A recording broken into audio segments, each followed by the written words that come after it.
À en croire les autorités camerounaises, environ 450 cartes SIM non identifiées sont en circulation, principalement dans les régions de l'Adamawa, de l'extrême nord, du nord-ouest et du sud-ouest.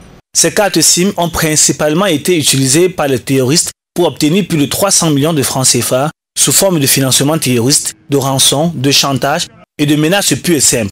Les autorités en veulent pour preuve qu'à chaque fois qu'un gang de terroristes est démantelé, environ 15 cartes SIM non identifiées ou plus sont sous ses membres.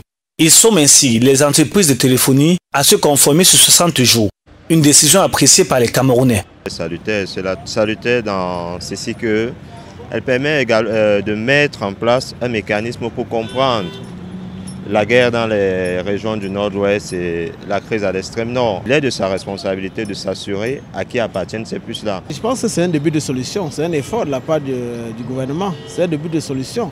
Mais il faut encore aller puiser dans d'autres sources. C'est que le Cameroun, c'est un État souverain. Il faut essayer de mettre l'ordre, la discipline dans tout ce qui font dans le domaine de téléphone. Voilà pourquoi il faut bien identifier tout usager qui utilise une puce Internet pour pouvoir l'identifier sur la place Internet. Une situation préoccupante qui a amené les autorités à rappeler aux opérateurs de téléphonie mobile la réglementation régissant l'obtention d'une carte SIM.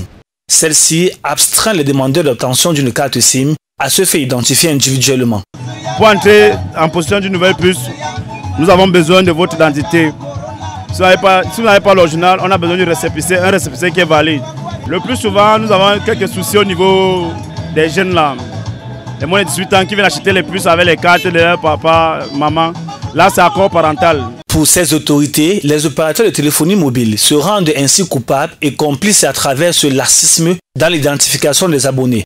Certains Camerounais voient en cela des facilités pour déstabiliser le pays. Tous les moyens sont bons. Si ça concourt à apporter la paix, on va prendre.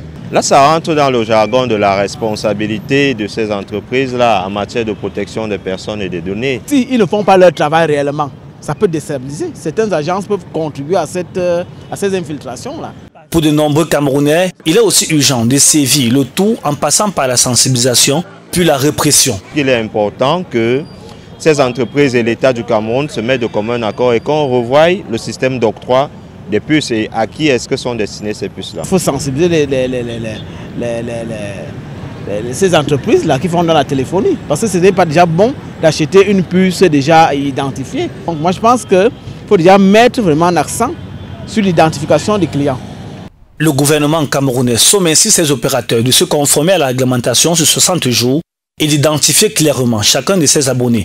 Ceux-ci doivent fournir une liste complète de ceux qui vendent leurs produits dans les régions en crise du nord-ouest et du sud-ouest et de ceux qui exploitent les kiosques Mobile Money et Orange Money.